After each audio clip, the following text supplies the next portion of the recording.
Thanks for joining us today. A special kind of random last-minute LinkedIn Live with Lucy Robinson and Kate Wood. Thanks for joining us today, Lucy and Kate. Absolutely. Excited to be here. So for those that don't know, Lucy has just made the long trek from Minot, North Dakota to Fairbanks, Alaska, correct? Yes, I have. And it's great and rainy. And I don't think I ever thought in my life I would say I'd rather be in North Dakota right now. Don't let the people from Alaska hear you say that. So I know. I loved it up there when it was nice and sunny. So yeah, it would be nice to see that. Apparently it was 90s for the last 2 weeks, but no, it's not looking like that right now. I bet you they're saying you dragged the weather from North Dakota up to Alaska. Most likely, but the weather from North Dakota was in the 90s. So, if I had it done, it would have been very nice right now. Okay. No, it's cool. It's nice. It's just a change. You know what it's like. We're all military here. It's, that first week I've gone from, I'm in acceptance today. Up until yesterday, I was still grieving. So I'm moving on slowly. On to the next stage. And we've got Kate Wood. Kate is a new member of our team. Is this week 2 or week 3? This is week 3. Week 3. So yes. Kate is one of our high-powered recruiters. Welcome to the team officially on LinkedIn, I guess, Kate. Yes, it's official now. Yep. So I guess let's start off. Can you kind of tell everybody a little bit about your background, introduce yourself? Absolutely. Sure. Well, first of all, just thank you so much for having me. I'm just really excited to be part of the HireMIlitary team and just be part of the mission that we have here, which is so exciting. And yeah, so I graduated from West Point and commissioned into the Army. I was medical service officer for 6 years. And after active duty, I transitioned. It was an interesting transition, which I'm sure I'll go into sometime in the future on LinkedIn, but transitioned into doing executive recruiting, actually focusing on Service Academy graduates, placing them primarily within medical and pharmaceutical recruiting sales. And it was an interesting time. I kind of dug my teeth into recruiting there and then found out that I wanted to explore some other options. So I moved on to marketing and communications and did that at several organizations. And then when I started looking for my next opportunity, I found HireMIlitary, I found Lucy, and the recruiting opportunity found me, and I am beyond excited. And it really has been a dynamic 2.5 weeks and just really, really exciting. All the things we have going on, which I'm sure we will go into later, but it's been really great, and I am really excited for what's to come. And I could say we're absolutely excited to have you on the team. Thank you. And when you're ready, I know we discussed your transition experience. I'm still like digesting. When you're ready to make it public, I think it'd be interesting for the world to kind of hear how that all went. So no pressure. We're not going to discuss on this one. Yeah. Let's focus on positives, right? Yes. And so one of the things I know a lot of people like to talk about is just get some insight from the two of you, from the recruiters, into things they could do better. And I know you've been screening hundreds of resumes these last couple of weeks as we started posting these new jobs. Lucy, I guess I'll start with you. What are your thoughts on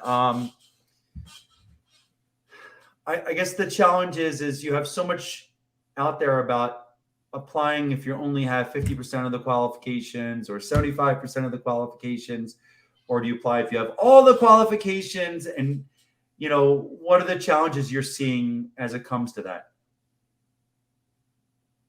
Okay, so I'm not sure if you guys can see me or hear me. Can you? Yeah. Sorry, Alaskan internet isn't the best. Okay, great. The challenges so far currently at the moment, as we accelerate and we grow in terms of the number of direct hire vacancies that we're working on and the number of applicants that we're getting, we are not going to be in a position to be able to really support every person through their own individual journey. And I think that's the biggest thing right now, because I have been doing that to this point and responding and giving an awful lot of feedback to people, kind of playing to my career counseling experience, especially in this sphere. And I think the biggest takeaway this week, because we have been working on an awful lot of roles, is that the partners and the clients that we are working with have given us their civilian written job descriptions. So there are job descriptions on our website that we have posted on HireMIlitary Jobs that have been written in their traditional format. Those are the people they are looking for in the outside world. Now, coming and partnering with us, they are aware, they're cognizant of the fact that the candidates that we submit to them, that we present to them, are not going to fit exactly what they're looking for. And as a consequence, they're partnering with us because we are essentially a live version of the cover letter. We can present a candidate that has 80% of the qualifications, but we can introduce and present them to our client, to our partner, and give the explanatory detail as to why this candidate would be great for them. Mm-hmm. The problem is right now for Kate and I, we are having candidates apply who are applying for roles and their resumes, we ask questions on our job applications specifically on the main points of the position. So if there are 5 basic requirements, we'll ask, do you have X, Y, and Z? And it's just a quick yes, no answer. And specifically today, I screened candidates who all put yes to everything. So I get super excited. I'm like, these are the people that I am going to be presenting. And then I go to the resume and I don't see, I do a control F, I look, I find these buzzwords and I don't see them anywhere on the resumes.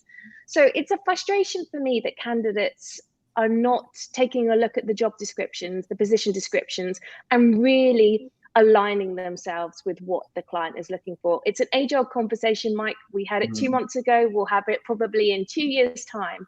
But it really does come down to aligning yourself with the specific role, because if you don't, we won't be able to progress you, and we want to.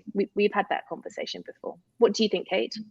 I completely agree, Lucy. I've been poring over several tens and tens of resumes today for specific roles, and we offer a space to give a personal summary, and that's your version of a cover letter during the application. If there are things that you have the experience or you have those skills, that's a prime place to put it. And it really can speak to maybe gaps, or maybe you haven't had specific experiences in, paid roles, but you've done it in a volunteer setting, or you've pursued it personally with different endeavors. That's a great place for it. And like Lucy said, we want to be your champion. We want to be able to move you forward in this process. Yeah. Our clients value military talent. They want specifically have come to us for military talent, and we want to be able to give that to them.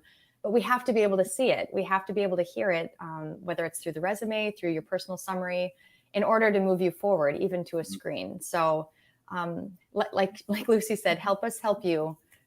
Put the information there and detail it as much as you can in matching those preferred and basic qualifications on the job descriptions. I love that. And I'm going to go back to something Lucy posted a week or 2 ago. And she said it, and I'm sure it sounds a lot better in her accent, but I will invest as much time in you as you. And how do you want to say it, Lucy? Well, it comes from when I was a lactation support counsellor, and my mantra was never work harder than the mom themselves. And I've just taken that with me. That was not where I was coming from. No, but I never will work harder than the candidate themselves. But if they work hard and they do as much as they possibly can, I will match that effort. Yeah. Because, you know, like we've both said, we want our candidates to be successful. Both of us, you know, Kate is from the vet space and the male spouse space. You know, I'm just from the male spouse one. But No, it's my life's work to help other Lucy. people not go through what I went through. So both Kate and I jumped on you for saying just. No justs, please. No just. You said I'm just a military spouse. Oh, did we lose Lucy? We'll see. Yeah, I lost you for a second. I'm sorry. It's no, very north here. We said don't say just with military spouse. You said I'm just a military spouse. Oh, okay. Yes. Okay. I meant in comparison to that, I don't have the vet status attached to me as well. But you're right. I'm not just a military spouse. But, you know, it's my life's work to support everybody else. And I just want everybody to be successful. And I think so. Where I was going with that is, and Kate, it might just be me and you for a minute, but That's all right. Where I was going with that is, you know, at the end of the day, it's all about triaging the amount of time and effort you can afford to spend on candidates. Absolutely. And I know that, you know, if you had unlimited time in the day, that you and Lucy would, oh, she's back, that you and Lucy would both spend all the time in the world with every candidate, but that's not the reality of, you know, the requirements on you. So when you see someone that has genuinely put forth the effort to add the information on why they might be a great fit with the supplemental information, they've tailored their resume to the best of their abilities, they've answered the questions honestly, then I think that there's a better chance that you're going to take that phone screen. Absolutely. And even if it doesn't lead to this opportunity, I mean, word on the street is it leads to other opportunities down the road potentially,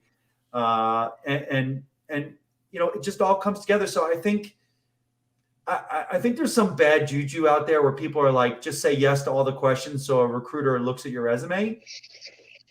But what's your feeling when they say yes to every question to get you to look at it and you're like, none of that's in here?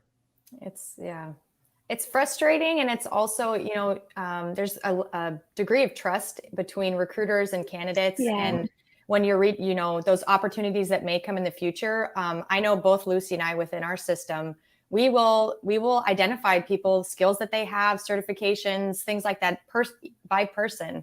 And we're able to pull those up in the future to see if they fit for other roles. But if you've already applied for one role and weren't being as truthful or honest with your applicable skills, it's going to be really hard for us to want to reach out to you in the future. So I think that just being transparent and honest with where you are, the skills you have, relatable experience, will really go far in the future.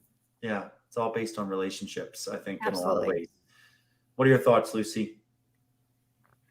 I was just going to say, when people don't tell the truth on those questions, I feel let down. I feel like, oh, okay. But, you know, a more corporate way of saying it is, you know, the integrity and the truth part and the trust. Yeah. No, I love it. So I know that Kate's got to leave in a couple minutes. I know you wanted to mention before you head out a couple of things that you're currently hiring for. Absolutely. Help spread the word. Absolutely. So specifically, what I'm working on is several roles for a really exciting client that we have. They are an IT, data science, software engineering firm, veteran owned. And they are really, really excited about bringing on several people in remote roles. And we have remote roles that are full-time or part-time. We have a corporate recruiter, proposal writer, and a capture manager, as well as a director of business development that we are actively recruiting for as well. And these, this company is really exciting. We've had several conversations with their founder, and he's very passionate about the military community and bringing veterans, military spouses, transitioning service members on. But a caveat with that you please make sure that you do match those qualifications and the experience. You know, they want the military talent, but they want people that have relevant experience as well. So I didn't know which company you were going for until you explained it. And I know the founder as well. And I can tell you he's amazing. They're great. His team is amazing. And he created these opportunities really to give back to our community, to our military spouses and to our veterans. Absolutely. So, I mean, yeah, excited about them. So how do people apply? There's two ways now, right? Yes. Yes, so you can apply through HireMilitary.us. All of our jobs are live now on our HireMilitary site, and you can search and filter through there by location or type, whatever you'd like to do. But they're also on the Tenova site as well. Yep. Awesome. And it's the Hire Military jobs one. So Correct. if you go to HireMilitary.us, the other one is the interns as well. So that's something great. So Kate, we're at 3:20. I know you've got another engagement to make. And I guess Lucy and I can continue on for a few minutes, but thank you so much for joining us. Thank you. Thank you. And anyone out there, we are, feel free to reach out, connect. We'll try to answer as many questions as we can, but like we talked about before, if you're willing to help us give more information to help guide you in the right direction, we will definitely do as much as we can to help in your transition and job search process. I love it. Absolutely. Thanks so much, Mike and Lucy. I'll talk to you soon. Yep. Bye. So, all right, Lucy, what's the next topic? You're trusting my internet connection. You might be left on your own in a second. I've done that before, trust me. So yeah, we'll just do it let's talk for a few more minutes. Let me see if we have any questions. Okay. I think we have one from Robert who says, I think he meant how would you suggest to help you work hard, or who would you suggest to help you work harder than yourself as somebody to understand how to advocate for themselves? That's a really good question. And I think the honest and truthful answer for this is if you're in the military space, a vet, transitioning, or spouse, there are so many organizations out there who want to help you. I met with ACP this morning. They definitely are in the space to be able to mentor you and support you. And I used to work for a career counseling organization specifically. So all you need to do is Google career counseling military, and at least 5 to 10 will pop up. Hire Our Heroes, vet jobs, military spouse jobs. There's Hiring Our Heroes. There's so many organizations out there. I think for me, from a work harder perspective, I think that it's more about putting the effort into doing that application well, not taking the spam ZipRecruiter approach, right? So it's taking, I think you'll get so much further in your job search if you take the time to truly look for roles you want, to take a look at the company, right? Understand what the company is about. Maybe look at a few people that work at the company. And then when you fill out the application, like actually tailoring your resume, kind of making it jump off the page clear that you have those things. I mean, there's nothing wrong with if it says 5 years of this, 2 years of this, 2 years of this, then you put on your resume 5 years of this, 2 years, and then in the experience section, it should be clear that you have that, and then I think taking the time to either add a cover letter or, add some in the area where it's provided to really talk about why you want to be a part of that company, why you are a great fit for the role, or, explaining what you're missing. I was talking to one of my LinkedIn buddies, and I sent a job thing to him, and he's like, I was like, could you do this? And he goes, I can do all of that. I just don't have the 3 years of industry experience doing it, and I'm like, okay, well, if that was in the resume, that may be somebody that we could present and say, they don't have 3 years, but they just did an internship with this major tech company. They've got all this extra to the table. You might want to at least talk to them. Am I right on this, or? 100%. I had that conversation with a candidate this morning. He's a full stack engineer. And he doesn't have the requisite 3 years of experience, but what he does have is everything aligned to what they're looking for. He's working in a very similar, the product he's creating at the moment is similar to our clients. And so he is going to be of interest. I can sell him. I can talk around the lack of 3 years, but I need to be able to, I need to do that with integrity and credibility. I'm not going to put my reputation on the line for somebody that I don't know when I'm presenting to a client. So he needs to instill that confidence in me that he's got everything, just not the 3 years. They'd be silly not to interview him because he's a phenomenal candidate. But going back to what you just said, I really want to point out that if you're of the impression, or if you're of the mantra that it's a mud stick game, you've got to make 100 applications to get an interview, you've got it wrong. You really need to pivot your thinking, because you're not submitting applications that are appropriate or targeted. And not only are you wasting your time, you're wasting everybody else's. And it just becomes incredibly disappointing and disheartening. So, it is worth engaging with somebody who is good at what they do in this respect, who is an authority and can really guide you to deliver a solid application. So yes, I mean, my biggest thing is finding mentors. Mentors in the industry that where you want to work that could talk to you about the specific accomplishments, maybe help you translate them into something that would be relevant to a hiring manager, or that would speak to that experience in a way that private sector people that have no experience in the military would understand.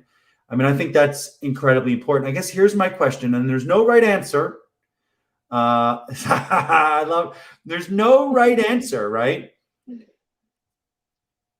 So say someone has 75% of the qualifications. Now, and I have my answer, but I want to get your answer. They have about 75% of the qualifications. They're confident that they could do the job. Would you prefer that they go through the full application, they tailor the resume, they do the, fill in the supplemental thing, they go through all that effort to do it perfect and submit it with 75% of the qualifications? Or would you prefer that they shoot you or Kate a message and say, hey, I want to apply for this role. I have this. I don't have this. Should I go ahead and apply? Yeah, the latter, the second, every single day. I know it's not something where in larger companies that every recruiter is going to respond. But I mean, so you'd rather have them reach out to you or Kate with a question, hey, I love this role. I don't have this. Should I still apply? And you'll be able to like check out their profile or maybe ask a couple questions and then just give them some advice. Yeah, because it tells me everything I need to know about them up front. They're thinking about it for a start. And we are going to develop a relationship. And I know that sounds really trite, but we're going to have a back and forth. I'm going to get to know them in that way. And likely then I'm going to work as hard as them and support them in writing their resume. I mean, that's what I've done. That's what I probably will do. I love it. I love it. So there you go, everybody. Some advice from Lucy.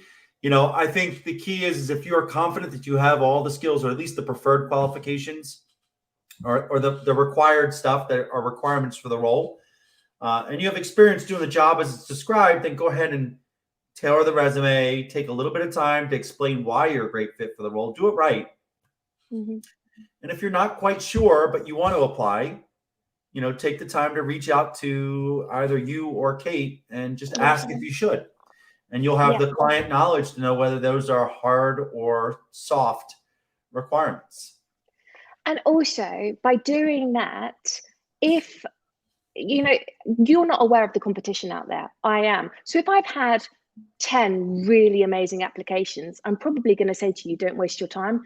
If I've had none or one or two, I'm going to work with you because I want some really good candidates to be able to forward and progress. So you're going to get additional information. It is about your application, but we've talked about this previously as well. It's knowing who your competition is, and you don't know that. So by talking to me and engaging with me, I'm going to be able to set that playing field for you and give you additional intelligence. I love that. I was just going to say, thank you, let's hang up, but that's an exciting topic. That is a great point about the competition, right? Knowing what's out there. And how you could be fantastic for a role, but there could be 10 other people, or you could be, someone that could grow into the role and there's no other candidates and you're suddenly one of the top ones. Exactly that. Wow. And that's the challenge for some of the bigger firms is you go to like a Microsoft, a LinkedIn, a Google, they have thousands of candidates for every role. Everyone's hitting apply.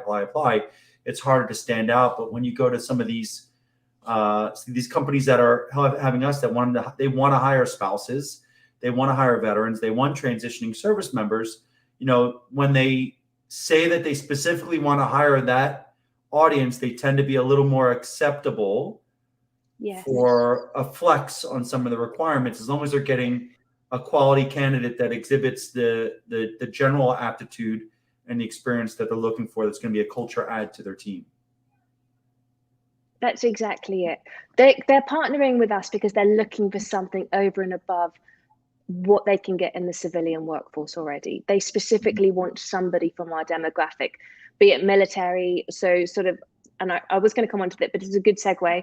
You know, we're recruiting for a lot of security, threat analysis, intelligence, cyber, IT type roles at the moment. And they specifically want people from MOSs or career fields within the military. They don't want the civilian expertise. So if you have 75% of the goods, they're absolutely going to read your resume if you submit it through us, because they know who you are and they know that we are presenting and we're giving additional supporting information. Again, you know, we talk about relationship building. Our clients trust us as well. We're building the relationship with them. And if we're putting our names to a candidate, that's because we genuinely believe in them. And for us to do that, we have to build the relationship. I love it. I love it. I love the fact that they're willing to accept, in most cases, 75, 80%, because that's taking into account the intangibles, the soft skills, the mindset, you know, when it comes to that kind of role, the mindset to not accept, okay, they'll always work towards the mission's complete, to always be used to working against adversaries. Exactly. There's a lot that goes into that. And I think if you can capture that in a candidate and bring the right qualifications, it'll work. Last thing, I know and then we gotta wrap up. Let's talk about this. I've been seeing a lot on LinkedIn, like how nebulous is the X number of years of experience in the private sector? I mean, I know how it is. So I will tell you, in the defense contracting world, like the client says, 5 years of experience doing X, Y, Z, you have to have that, or you have to ask for a waiver and everything else like that.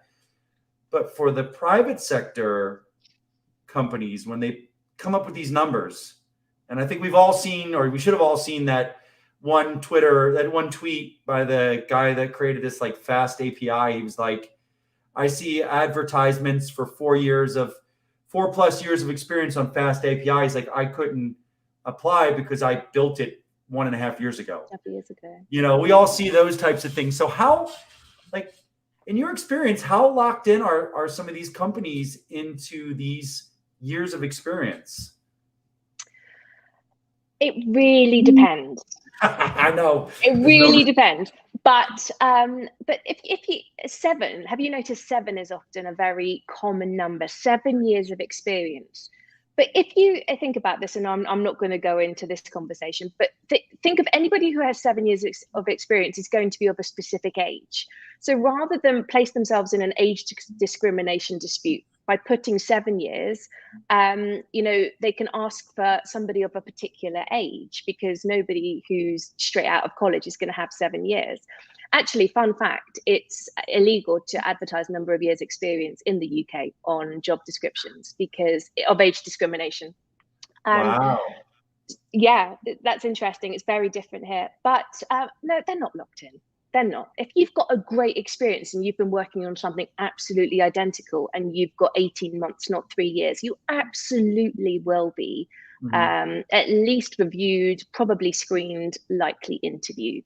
But you have to, if you don't have those number of years, everything else has to be crystal clear on your resume to identify you, demonstrate you as the best candidate. Like, show where you've actually done the work, right? Like examples of where you've done that specific work, where what you bring to do those things. Yeah. Like, you know me, I'll take a non-traditional resume that's a high effort, high performer with less experience over, you know, someone who's been doing the same job for 10 years. I'll take the high performer every day. But the key is you have to get to that conversation. And you can't demonstrate you're a high performer if you phone in the application. So we go back around. And I would say probably 75% of our applications are phoned in right now.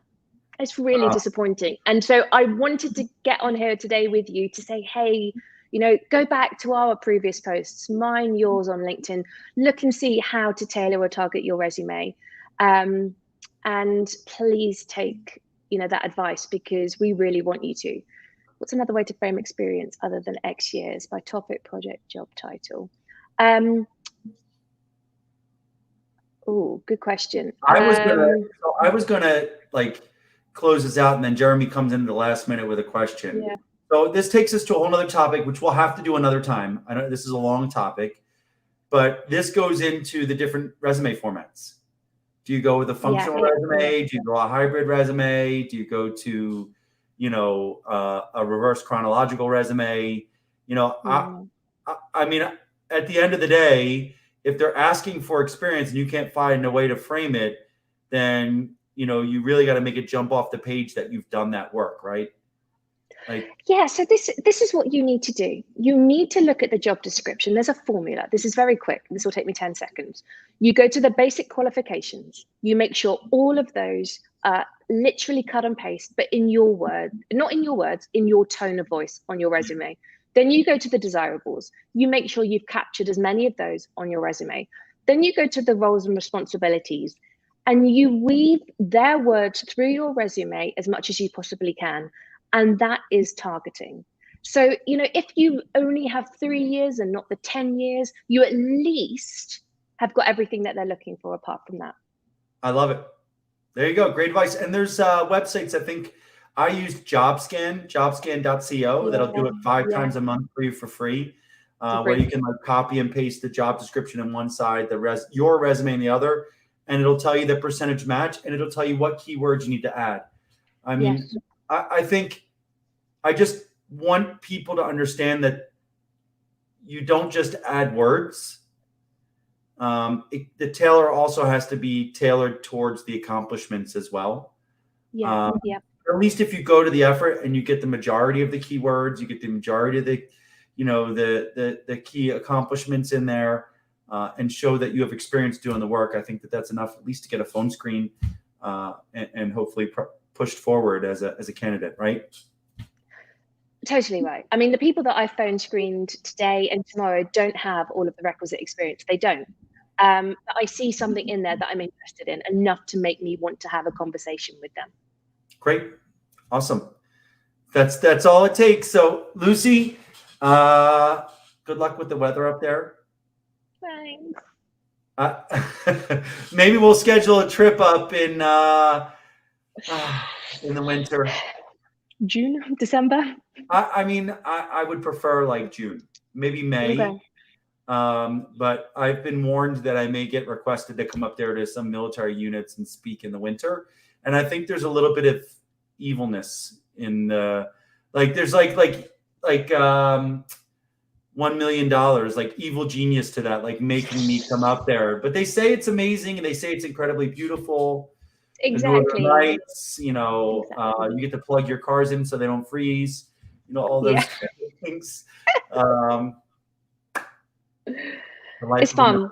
Else, right? Exactly. It's an adventure. Nothing's forever in this life. We all know that. Make the most of it. It's very easy to say, but I'm really going to try and do it. I think you're going to have a blast up there. So thank you so much for taking time today to speak to us. Hopefully we'll get another one of these set up next week. And everybody, will see you next week at 3 p.m. ish. Okay. Thanks. Oh, it's lovely to speak to you. Thanks, Mike. Bye.